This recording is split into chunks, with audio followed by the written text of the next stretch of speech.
Hey guys, I am about to sit down with Leo Babauta from Zen Habits. Leo just released a new book, and I wanted to ask him about some essential habits and motivation for entrepreneurs.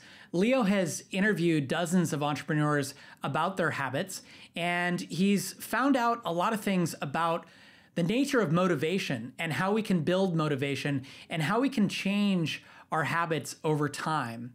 And this is a really important thing for entrepreneurs. So I hope you'll check out the interview, and thanks for watching. Leo Babauta, thank you so much for being here today. I don't normally call you Leo Babauta to your face, but for people who don't know you, I figure I'd throw out a last name there.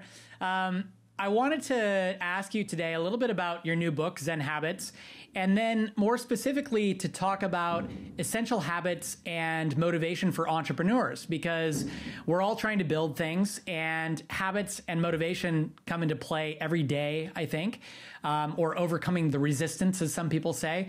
And I know that you have a lot of experience with interviewing entrepreneurs about their habits, so maybe we can talk about that as well. But to start off with, tell us about your new book. It just launched on Kickstarter yesterday, right? Yeah, so it's crazy. I've been writing this book basically all year. It's been my main focus, and then I finally finished writing it last week, and I put it on Kickstarter just yesterday. And within 24 hours, it got fully funded, and now we're like well over the amount I was asking. So I'm just overwhelmed by the support, and it blows me away. But yeah, I'm really excited because this is going to be a print book, not just an ebook that I'm self-publishing. Yep. But it's published by me, not by a publisher. And so I'm asking the readers to back it, get it printed, get it shipped out, and of course there'll be digital versions too. But yeah, I'm really excited about this project. Yeah, and you told me a little bit about the artwork and the printing and all that stuff. It sounds like it's going to be a really beautiful physical book. Yeah, that's the idea. I wasn't really happy with how my last print book was done, but it was done by a publisher, and it's nothing against that publisher. It's just the quality of the book wasn't that great. I didn't really like the design. I didn't have a lot of control over every little detail, and so now I get to decide everything, which is overwhelming. Which is fun, but there's a lot of work involved as well, right? Yeah, I mean, and there's just so many choices. It's like if you're designing your own house, you get to choose every little color and texture. So it's a lot of fun, but yeah. So anyway, I'm having a lot of fun with it. Cool. The book is really your namesake book. It's just called Zen Habits, which is the same as the blog that you've been running for almost 7 years now. So why now? Why did you decide to publish the namesake book now, and what's it all about, and why is it different from some other things that you've done? Yeah, well, I've always loved the name Zen Habits, and people seem to respond really well to it. So that's just always had a special place in my heart. And then last year I was having tea with Chip Conley, who you probably know started a hotel chain and is just a best-selling author. And he was asking me, do you have a book called Zen Habits? And I'm like, no, I don't. And I'm like, why don't I? I just sat there for a minute just trying to figure out why I don't have a book called that. Because I love the name so much, and it really encapsulates a lot of what I'm about. So I decided, if I were to write that, what would it be about? And I just started thinking of all these different things, and I'm like, I got to create this book because it's really a culmination of everything that I've learned about changing habits, but also just finding peace and finding happiness with yourself, and being peaceful in the middle of chaos, and just dealing with change in general, dealing with major life changes. And I wanted to figure out what was at the heart of all of that. So that's why I decided finally to write this book. Basically, it was Chip's fault. But Chip's fault. Yeah. And does the book cover habits across the board, or is there one specific sort of focus? Yeah. So it's actually what I really wanted to be about was change in general, and life, the nature of life as change, and how to deal with that. Because I think we find a lot of frustration, a lot of stress, a lot of being overwhelmed, a lot of uncertainty. And so it was going to be a kind of grand philosophical book about all of that. And then I started beta testing that with a group of people that I called Change Labs. I started writing it for them. And it turns out they didn't really want the grand philosophical stuff. They wanted like nitty-gritty, practical advice on help and making changes in their life. And so I wrote like 50,000 words, and I scrapped all of those words. Wow. And started from scratch. I'm like, okay, I need to make this a really practical guide. And so what I decided to do was take all the philosophical stuff and blend it in with it's kind of like taking the spinach and blending it up and put it into the spaghetti sauce. Yeah. So it still tastes great. People love it. But so what I ask people to do is to make one small change. I challenge you to make one small change as you read this book. Read one chapter a day, and each day I give you a little mission to go and do with that one small change. And so as you make this change, you're learning about how to make changes, how to face that resistance that we all face, how to deal with disruptions in your life, and all these other things that go around making a habit change. And then I take all of that and I compile it into this one thing that I call the Zen Habits Method. And really what it is a method for dealing with any frustrations in life, any kind of struggles that we're facing, whether you're starting a new business or you're fighting with your spouse or you're just feeling, not motivated. And so all of these things are things that we all struggle with. And there's a way to deal with that that I call the Zen Habits Method, which I stole in large part from Zen Buddhism. Okay, cool. So you've spent a lot of time with entrepreneurs. In fact, you did an entire video series on habits of entrepreneurs where you talked to friends and successful people who are running businesses and just kind of ask them in general about their habits. It's a great series. In fact, we'll link to it for Sure. people who haven't seen that. But I'm curious if you can kind of distill thinking about that series that you did and this book you wrote and the process that people have to go through to implement habits and change. Right. What are some essential habits for entrepreneurs, and how important are habits for building businesses or just getting important big projects done? Yeah. Well, there's a lot packed into that question. You're welcome.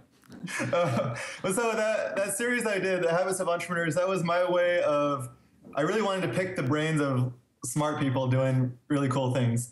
And as I did that, I realized all these guys have different habits, but a lot of them are not really the same as each other. Everyone's kind of making it up as they go along. So I think the one thing that I learned from that, the main thing that I learned from that, there's a lot of things I learned, but the main thing I learned was that you kind of have to be okay with making it up as you go along, and that no one really knows what the answers are, and you have to just learn to be okay with that uncertainty. And everyone that I was talking to had learned that key essential habit. But there were a lot of things that we talked about were around the habits of creation and how do you find focus with all this other stuff that you do. The habits of managing a team for some of them. And yeah, again, a lot about uncertainty and procrastination and self-doubt and all of this kind of stuff. But I think it's really important to look at your habits as if you're a new entrepreneur or been doing it for a while. I think we tend to fall into these routines, right? And that routine is a lot of times, if you don't do it consciously, it's a routine that just happens to build up over time. So like you might, be busy checking Facebook and Twitter and all your stats and everything else. And so that you develop this routine of quickly checking through everything online. And what that means is that's just through building that up over time, that routine of checking everything. And what that means is that you don't have time for the creation, the part that I think, for me at least, is really important. And so I think it's good to sometimes just step back and take a look at what habits you've created over time and say, what can I do more consciously? What if I could start from a blank slate? What would I do? And start to change those to build those consciously. But what I found, though, is that a lot of times what we do is we try to implement an entire system of habits all at once, this new thing that we read about, and it collapses after a little while, and we go back into our old habits. And one of the problems with that is that we're actually implementing a whole series of habits at once. And again, if you start a new morning routine, you might actually be doing 5 to 10 different habits, one right after the other. And so you're chaining together a bunch of new habits, and that's great for like a week or so, and then it collapses. And I've seen that so many times. I've done it myself plenty of times. And what I found is that's not very effective. Some people can make it work, but most people are not going to succeed at that. So what you really want to do is keep doing what you've been doing that's going to keep the boat afloat. But if you want to start to make changes, start making little changes one at a time. And that's one thing that I've written about on Zen Habits a lot. It's another habit guy that I respect, BJ Fogg, who does a behavioral science thing at Stanford. Yep. He does a program called Tiny Habits, and it's really the same thing as I do. I don't know who ripped off who, but either that or great minds just think alike. But I think we both read a lot of the same research, and we've been experimenting with people as our guinea pigs, and we found really the same thing over and over, is that when you small habits really work, because when you face resistance on a day, when you don't want to do the habit, if the habit is big, you're going to just put it off. Again, if your new habit is to write, 2,000 words a day, great, good luck to you. But on your best days, you'll do that. But on your worst days, when you just don't feel motivated, or there's all kinds of things going on, or the shit hits the fan, you're not going to write 2,000 words. So get it down to writing 100 words or 50 words or even less. And so anyway, I'm rambling on, but that's what I found to be really effective. Change one habit at a time and do it as small as possible.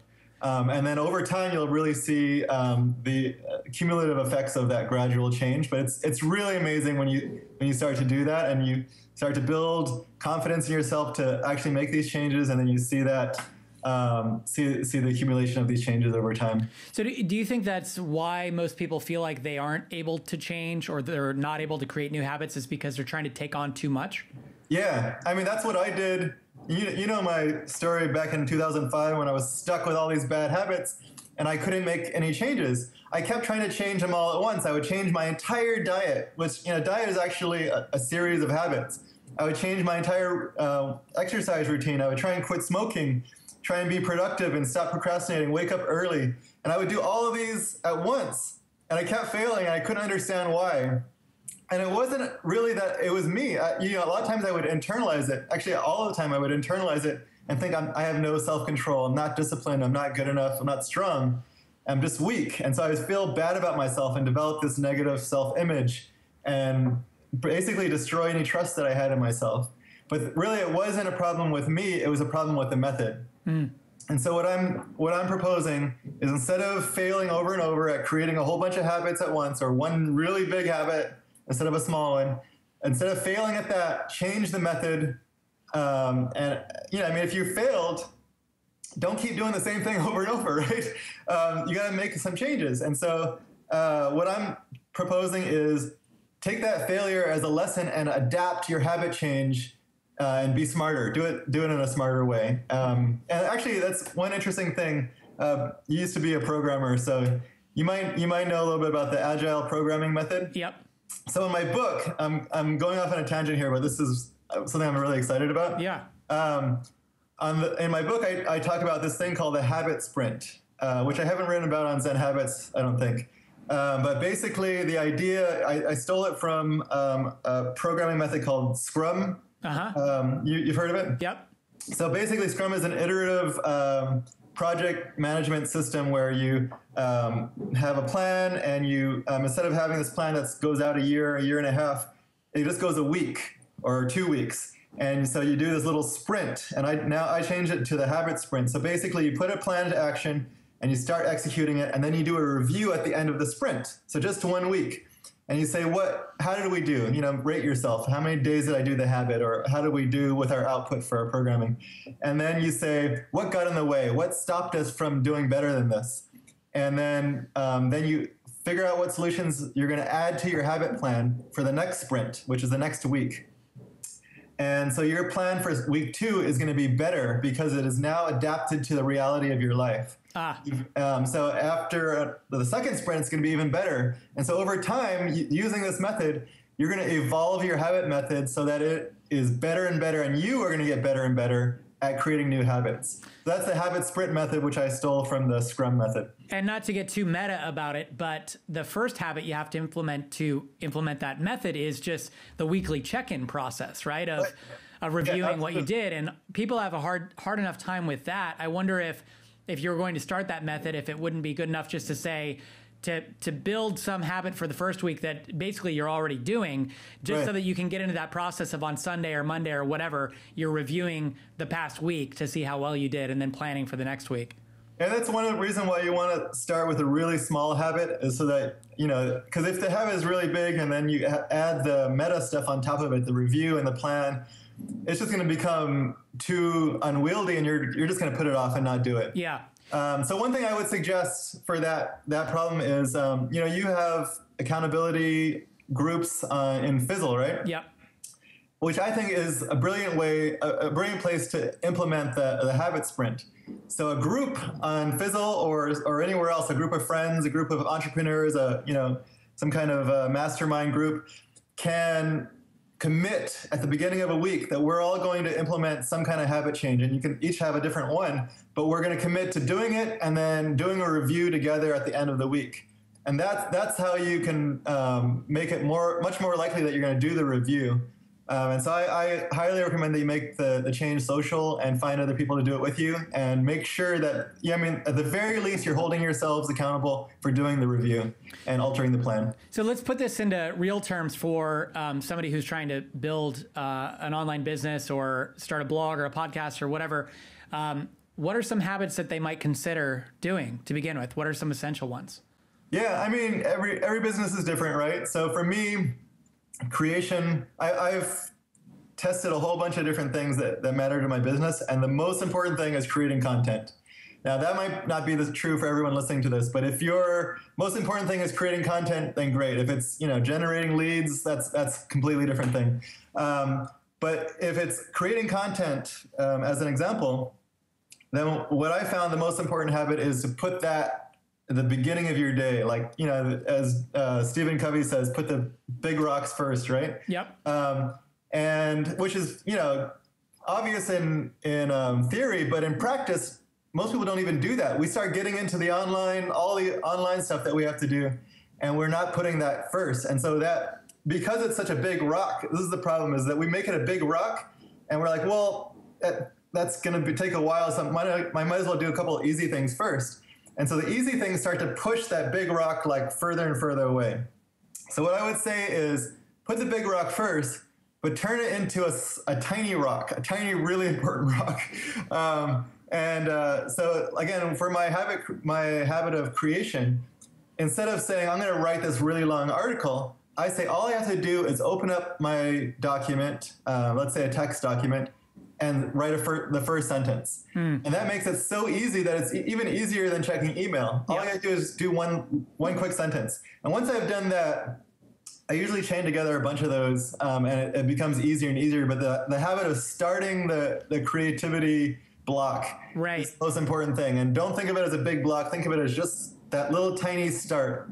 And I use another example of, for exercise, I used to not feel like going out for a run. And so I would say is just lace up my shoes and get out the door. That's one of my favorite examples because it's so easy you can't say no to that. So make it's kind of another meta habit, is get into the habit of turning your habit into something that's unobjectionable, something the bar is so low you can't trip over it. Yeah, and I found from being self-employed for the past decade that progress is really just a bunch of very small steps all strung together over time. Yeah. And it sounds like you're proposing essentially the same thing. Okay, now you're good at lacing up your shoes and going outside. And the reality is, if you do that, you're probably going to go for the run. You're not just going to turn around and go back in the house. But really not focusing on the idea of, I need to run 5 days a week, every week for the next 3 years so that I can get ready for a marathon. That's just so big that you end up not doing it. And what I'm sensing here is that motivation and habits are tightly interconnected. Can you tell us a little bit about that and what you've learned about motivation and how changing your habits can affect that? Yeah, it's a great question. So the reason for the small thing is just to get over that resistance that we mentioned earlier. So that's a lot of times motivation is really just overcoming the resistance to do something that you already motivated to do. You're motivated to do your business. You're motivated to create, but there's a resistance that's in the way. So all you have to do is lower that resistance, because I believe we already have the motivation for these things. But for habits, one of the things I found is that there is a thing going on that we don't really notice a lot of times, which is the positive and negative feedback loops. And it's the same thing with drugs, for example. I know you've never done drugs in your life, but I read a little bit about it. And so let's say you're taking a drug and it's very habit forming, right? So what happens is that you get a pleasure response, a positive feedback from immediate pleasure immediately. Response. Yeah. That's really important because it's not, a year later when you're going to do the marathon or lose weight. It's right now as you do it. And then, so you get positive feedback for doing it, which encourages you to do it again and again and keep getting that hit, that high or that dopamine hit, right? And then if you stop doing it, you start getting a withdrawal and you start feeling bad. And that's negative feedback for not doing it, which pushes you back to doing the habit. And of course, we don't want to get addicted to drugs. Pot's not too bad, right? Sure. It's legal now in Oregon. So, if you're in Oregon, that's fine. But anyway, my main point here, and I do have one, is that, habits are really the same thing. So if you wanted to create the habit of creation or the habit of exercise, a lot of times the feedback loops are set up entirely the wrong way. We procrastinate because doing it is a scary thing. We're now putting ourselves in this place of fear, of uncertainty. We don't really know we're afraid we're going to fail. We don't really know what we're doing. And we would rather go to the comfortable places like checking Facebook or email, things like that, where it's easy and we get a quick hit for doing it. Instagram, you get a quick hit, you get some kind of pleasurable response every time you do it. And so that's habit forming. But writing or running are the wrong way. They're set the wrong way. You get negative feedback for doing it and positive feedback for avoiding it. Right. Because you can go and do the fun stuff. So what I say is to change that around. And so when we talk about motivation, I think that one of the biggest things is to change the feedback loop so that you get positive feedback for doing it. And how do you do that? We mentioned accountability and support with a group. I think that's one of the best ways because if you have a group around this habit change, all of a sudden you now have a whole different environment that gives you a different feedback system. So if you tell your group, and this has to be a group of people that you actually care about their opinion, because otherwise you'll just forget about it. But if you care about their opinion, and let's say it's 5 to 10 people, and you say, I am going to write every day before I check email, or I'm going to pay you $10,000, right? If you told people that you would definitely do it. I've done one where I would get a pie in my face if I didn't stick to it. Yep. Things like that. Or I'm going to donate to, the political party you don't like. Yep. Or you're going to have to eat some factory farmed meat or something. Exactly. Something you would definitely do not want to do. Yep. Actually, for my book, I'm a vegan. I promised you and some other friends that I would eat a beef, burger. Not just a veggie burger, if I didn't have this book done by the end of the year. Yep. And so I was motivated to get up and start writing. But anyway, so commit to this group, create a consequence that you definitely are not going to you don't want to have, and you're definitely not going to fail. And so when you do the habit, you get the positive benefit of getting to report back to them. And even as you do the habit, you're thinking, I get to tell Corbett that I'm going to do this, or that I did this. And so that's positive feedback for doing it. And then if you didn't do it, you have negative feedback and have to tell your group that I didn't do it. And that would be shameful. And you don't want to look bad in the eyes of your peers. And you probably have to, eat the burger or get the pie in the face. And so you wouldn't want to do that. So now you've just reversed the feedback loop with that very simple change in your environment. And so I find that really important. Another really important thing for feedback loops I found is mindfulness. So if you mindfully do the habit, a lot of times we're just rushing through it, trying to get to the next thing. And that becomes then a chore that we don't like. But if you do it mindfully, if you go out for a run and that becomes your break from all the chaos of the world and your time for thinking, that becomes a positive thing and you enjoy the outdoors. And so the activity itself can become the reward. And I found that to be really important because a lot of times we're like, I have to get through this and then I'll get my reward at the end of it. But that shouldn't be the way it is because then you're just getting through something that you hate. So you should make the activity enjoyable. Play some good music if you're writing. Have a nice cup of tea or coffee. I know you like to have a good cup of coffee as you do some of your best work. That's right. Yeah. So, I mean, make the activity enjoyable and really give yourself some space to enjoy it. And this, we don't often give ourselves a chance to do that because we're rushing through everything. But don't let this be that. Otherwise, you're going to just put it off because it's not really something that you care about doing. It sounds like really you've worked to become a master of just understanding your own psychology and your own motivation and sort of recognizing those things and going with the flow to a lot instead of trying to go against the flow and force yourself into doing things. It's more like, how do I operate? How do I feel about things? What's the best chance I can give myself for actually following through on this thing by breaking it down, by changing the feedback loops, all that kind of stuff. What keeps you going, Leo, after you mentioned in 2005, you were overweight, you were smoking, you wanted to change a bunch of things, and you've done that, and you've been operating Zen Habits, a popular, successful blog for a long time now, and yet you still show up and you still write multiple times a week. And I read about you taking on all of these experiments all the time on yourself. What keeps you motivated? What keeps you doing that, even though you've been doing it for so long? Yeah, well, I still feel like I have a lot to learn. I've learned a lot, like you said, you called me a master of habits, but I don't think I've gotten to that point yet. Maybe I'm a brown belt at this point. Okay. So and a lot of stuff I've learned is not just from my own experiments, but it's with helping people in my program, See Change, where I help people change their habits. And I see some success with some people, and other people get stuck. And sometimes if I coach them more one-on-one, I can help them get unstuck. But what I found is that not everyone operates the same way. And so one of the things that I'm really curious about is, are there different habit profiles?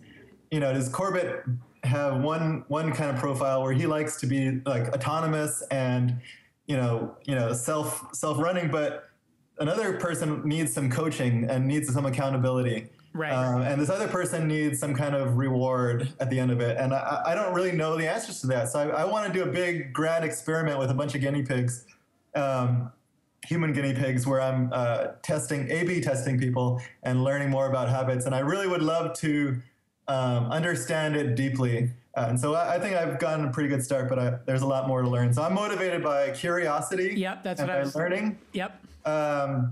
But I'm also motivated, like you. The positive feedback loop that we get from running our programs is really amazing. When we see people's lives being changed, and I know you feel the same exact way because I've heard you say it, it's like the best thing in the world. And it's like this well-kept secret when you can change someone's life, even in a little way, sometimes in a profound way, and you get these success stories coming back to you.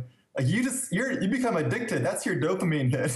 Yep. And so I'm totally addicted to helping people change their lives through habits, through mindfulness, and all these other things that I've been working on. But I don't think that I have done all my work on that yet. I think there's a lot that I have to learn about helping people. I think there's a lot of people out there who I haven't reached yet.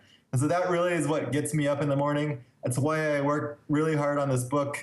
And why I really want to spread the word, for this book. But I also, beyond that, I have a lot of things that I want to work on. So I don't think there's an end in sight for me. Yeah, good. I'm glad.